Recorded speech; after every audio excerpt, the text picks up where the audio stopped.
Hey there everyone, how we all doing? Today I wanted to talk about the brand new Frontier News Network article that has been released on Titanfall's website, detailing the 6th DLC package entitled The War Games. This is going to feature a couple of brand new maps, along with a bunch of other brand new features as well, which we will discuss in due time. So as you can see here, this is War Games from Titanfall 1. This is a map that is kind of an amalgamation of some of the cooler features of other maps. Like, you're going to see a little bit of Angel City in here, you're going to see a little bit of Airbase in here, you're going to see a little bit of some other maps in here, but you're also going to have a whole lot of the War Games flair with this VR style, very simple blocky and cylindrical shapes, and just no BS, right? There's no crap everywhere, there's no random stuff on the walls for you to get your head stuck on. In these VR areas, everything is smooth and simple, and is exactly the way that Titanfall ought to be at all times. Now, you do have a few areas of the map that are a little bit more traditional, a little bit more like your standard Titanfall maps, just in their visual design, and as such, they have lots of agreeable, lots of stuff that you can't get stuck on, lots of stuff that can't interrupt your wall runs and things like that, but that's all part of the map. It's stuff for you to learn, to deal with, and to get around. Of course, you would like to not see any of that. Of course, you would like to see the developers kind of smooth those things over so you don't get stuck everywhere, but it was a problem very much so in Titanfall 1 in general, and in a lot of ways does remain a problem in Titanfall 2, unfortunately. So that will be a thing that you're going to have to deal with, but at least those smooth VR areas are perfect and lovely through and through. So, as you can see here, just a quick run through the map. Here's just a basic summary of what some of the main areas look like. You can see where some of the CTF rooms are, you can see where some of the hardpoint rooms are, you can see what some of the interiors look like, along with just the overall scheme of the exterior of the map. It's really, really interesting. Personally, I wasn't a huge fan of it in Titanfall 1, actually. I didn't like the fact that there were these huge buildings that had these impossibly tall walls that you could not pass through, so it forced you to move through preset lanes in order to actually get around the map. Now, keep in mind, even though there were a lot of preset lanes that you were forced to move through, there were also a lot of little Swiss cheese windows and doors everywhere that you could move through to keep it a little bit more interesting. It wasn't quite as limiting as some of the Titanfall 2 maps, for example. So it did have some redeeming qualities, and in comparison to how limiting some of the Titanfall 2 maps can be, the fact that War Games is coming back is actually really, really nice, because it both really suits the Titanfall 2 style, as well as also giving you that freedom that you don't see in some other Titanfall 2 maps because it has that Swiss cheese style, but also doesn't have too many crazy rooftops. There are a few rooftops, like, you do want to have some rooftops. This is Titanfall. You do want to have a few islands for assault rifle players to maintain control over a map, unlike, say, Eden, for example, where there's like 3 good rooftops on the whole map, and everything else is just SMG heaven. Like, it is nice that you have a little bit of rooftop control, but not too much, and War Games strikes a really, really interesting balance for Titanfall 2 that I think is going to play nicely. Even for console players who are constantly complaining about the G2 and AWOLs, trust me, I'm with you, I know that they're crazy, but that is something that happens a lot more on console, and hopefully that is going to be a little bit less of a problem on a map like this, where you're just going to have those islands, but you can very safely move around those islands and challenge those islands. There's a lot of different sneaky little spots that you can peek people from, and if someone tries to take an assault rifle on one of these island rooftops, they have a lot of angles to watch from, unless they stay very far back. And if they're staying very far back, then you can still take advantage of them by moving through some of these other Swiss cheese areas. So I think you have a lot of potential to do really, really well on this map, both with an SMG, with an assault rifle, with a shotgun, with whatever you want. Everything is going to play pretty nicely on this map, I think. Even Grenadier weapons like the Cold War, I think you're going to have a really nice time just because of the heavy reliance on all these walls here. So really, really cool stuff. I'm excited to see how the map actually plays in Titanfall 2.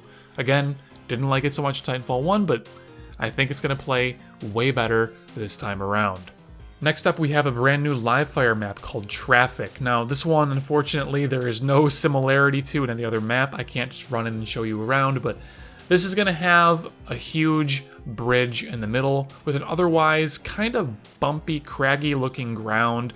I mean, I'm going to throw up the image of the actual map here for you to look and see. Unfortunately, it's just a single static image that we have, but as you can see, a bunch of cars strewn about the ground on this really rocky, craggy terrain. I know it looks simple, but if you look closely, it's very hilly, just like a lot of the ground structures in Titanfall 2, which I'm not sure why those exist, if it's A, just for visual reasons, just to make the map look more interesting and look more believable, or if it's B, more for something like trying to trounce bunny hopping, because that does seem to be a thing that they didn't really want to exist in Titanfall 2, from what I can gather. It seems like slide hopping may have been kind of a happy accident, so the bunny hopping that does exist seems to just kind of be trounced by ground like this. It seems like they're trying to make it extremely difficult for players to actually do by making ground work this way.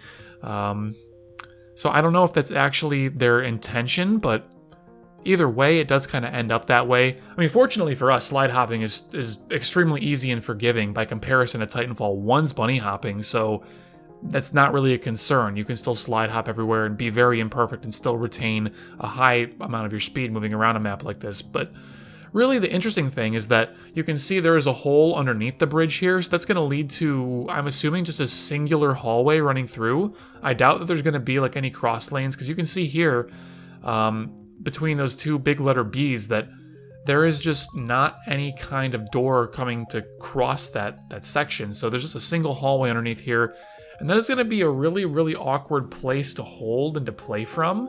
I'm not really sure if anyone's going to ever actually go down in there and try to hold that area, although that may be an interesting location to put the flag for live fire if they put it down in there, because it's going to force players into really awkward situations. But I don't know if that's going to make for good gameplay or not, so who knows? I mean, that would be an interesting spot to experiment with putting the flag instead of just like doing the easy way out and putting it on the top in the middle, so we'll have to see. Now, my assumption here is that you should actually be able to get on top of this bridge. I very strongly doubt that they're going to make this bridge come in contact with the roof and that you can't get over it. So that would be very, very strange, having just these two holes to push through, because as far as we can tell, there's no other way around. It's just these two big holes or to go over top. So you have 3 lanes, basically. You have the low middle lanes, and then you have the whole over top gigantic left to right lane where there's like just anywhere someone could pop up and head peek you or head glitch you with an assault rifle. So that's a little spooky. I don't know what this map is going to play like. I'm going to be honest, it's not super exciting to me. I'm very scared this is going to play very poorly, and it's going to be assault rifle aim assist heaven. It's going to be a console player's worst nightmare. On PC, where everyone uses SMGs, maybe it'll be a little bit better, but I really don't know. I mean, there's not a lot of good places to get a nice wall run going unless you go to an exterior wall or you get onto this big overpass itself. I mean, these trucks that you can see are good for wall running. You can actually hit those pretty simply.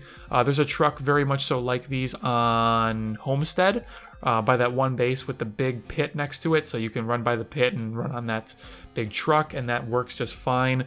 These smaller trucks, like the pickup truck looking things, you can wall run on those as well without too much effort if you hit the actual doors. Like if you hit the doors where you get in and out, you can wall run on that. But the red cars, those are a little bit trickier. It is possible to wall run on those if you hit them perfectly, but it's not the easiest thing in the world. So I would say that there are some kind of decent mobility options for someone who is very, very bunny hopping centric and focused in their playstyle, but if you're not, you're going to have a really weird time getting around here, and you're just going to be playing that Call of Duty style peek corners with assault rifles kind of play, and I don't know if that's what Titanfall players really want. Some of them really want it, but other people really, really hate it and hate playing against a style like that, so I'm not sure what to expect from this one. This is a questionable map for me. Hopefully it plays nicely, but we're not going to know until it comes out next week, so we will give it a shot then to find out. Some of the other things that are coming, we're going to have a holopilot execution, as I'm sure that you guys have seen in the leaks that have been posted on Reddit and on YouTube before. I'm not personally going to link to those myself, because I'm not really a huge fan of promoting leaked content. If you want to go and view it, you can go and find it yourself, and that's fine, but I just prefer not to share it personally. Now, we're going to be seeing a third weapon slot for pilots, and this is a really, really big change to the fundamental game. So you're going to be seeing a primary weapon in your assault rifle, SMG, or whatever. You're going to be able to have a pistol and an anti-Titan weapon.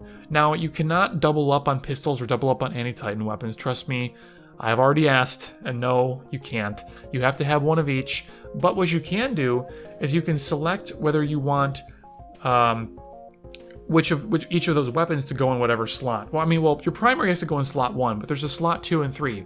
And slot 2 can be either a pistol or any Titan weapon, and then slot 3 is going to be the opposite. So the idea there is that a lot of people have gotten used to just tapping Y or tapping triangle or tapping 2 on their keyboard to get to either their pistol or their anti-Titan weapon of choice. They don't want to force people to relearn a new key to access that same exact piece of your equipment. So what they're doing instead is they're bringing back for keyboard users 1, 2, and 3. So 1 is going to be your primary, and then 2 will be the secondary slot, and 3 will be the tertiary slot. I think you say that is tertiary, right? Tertiary? Tertiary. And that's how it's going to work. So you can rebind and make, 3 your secondary and 2 your tertiary if you really want to, or you can just move your weapons around. However you want to do it, you can select the weapon that you want directly. Now, in terms of controller play, I'm not 100% sure how they're actually going to do that. If it's either going to be you tap Y or triangle one time to switch between your primary and secondary, and then you hold it to get to the third weapon out. I think that's the Destiny style. In Titanfall 1, they had it where you actually would end up using the D-pad to get your anti-Titan weapon out, and then just tapping the switch weapons button would only cycle between primary and secondary, or switch you off of the anti-Titan weapon back to the primary or secondary that you were most recently using. So one of those two things, I'm not sure which way they're going to go for. Maybe it'll be an option in the game that you can select from. I really don't know, but that is something that you need to keep in mind as well. Next up, we're going to be seeing Titan Brawl coming back to the game. So that is going to be a permanent mode for everyone to play at any time that they want. So that's going to be really, really nice for a lot of players. I certainly am very excited to get back into some Titan Brawl. We're also going to be seeing Titan damage, finally, instead of assists. Because that is what really tilted me a lot when this game mode first came out. Is that I was playing a lot of Ion. Like, a lot of Ion. And I was just laser-shotting everyone on cooldown, laser-coring everyone from across the map on cooldown, just staying alive as long as I could, being very, very passive in my playstyle. And I would almost never get kills. I would be at the bottom of the leaderboard, and I would have like 1, 2, 3, 4 Titan kills and 25 assists. Like, it's absolutely insane how much I was helping the team, but not being credited for it. So now that we're seeing some actual Titan damage numbers, I can finally grow my EP into the size that I want it to be, and that is really, really awesome. Next, we have a new featured mode coming up, going to be called Free Agents. There is absolutely zero info as to what this is. Maybe it's going to be something like a free-for-all style mode. Who knows? It'd be really cool if they forced some free-for-all on us in the feature mode, because pretty much no one has ever actually played free-for-all in Titanfall 2, because it's just a dead game mode. Like, when it actually existed, it was on the second page of the game mode selection. This was before the brand new UI, which brought everything onto one page and implemented proper mixtape matchmaking. So, as far as I know, FFA is still in the game, but on PC, literally nobody plays it, as far as I know. On consoles, I'm sure that there's some lobbies that do appear, but I don't think that it happens at all on PC. So, yeah, I don't know what this Free Agents mode is going to be. I can speculate all night long, but I don't really feel like just making up a bunch of stuff and then being wrong, so we're just going to wait a week and see what Respawn brings out to us. And of course, there's going to be lots of balance changes, more features, and more other cool stuff coming along with this update. That stuff is not yet revealed. We're going to find out about that in the proper patch notes when they come out, alongside the update next week. Again, that will be dropping on June 27th. And there's no time. I know everyone always freaks out. What time is it dropping? What time is it dropping? There is no announced time. It will be released when it's done. Remember that Respawn operates on West Coast US time. So that is a good 8 hours past London. So when it's 8 p.m. for London, it's going to be noon for Respawn Studios. And they may not have the update out by noon. So EU players, you might not be able to play until June 28th in your own personal time, which is unfortunate because I know a lot of people are looking forward to Lawbreakers beta coming out, so you may have to kind of decide, well, do I play Titanfall or do I play Lawbreakers? I would suggest that you skip work and fake sick that day, play some Titanfall 2 in the morning, then you switch over to Lawbreakers at night, and that'll be a good solution for you. But anyways, guys, thank you all for watching. I hope that you've learned something new about the new DLC here. I will, of course, leave a link to the DLC notes in the description box down below. Again, thanks for sticking with me, guys. I will see you in the next video. Have a good night, or day, or morning, whatever. Take care. Have a good one.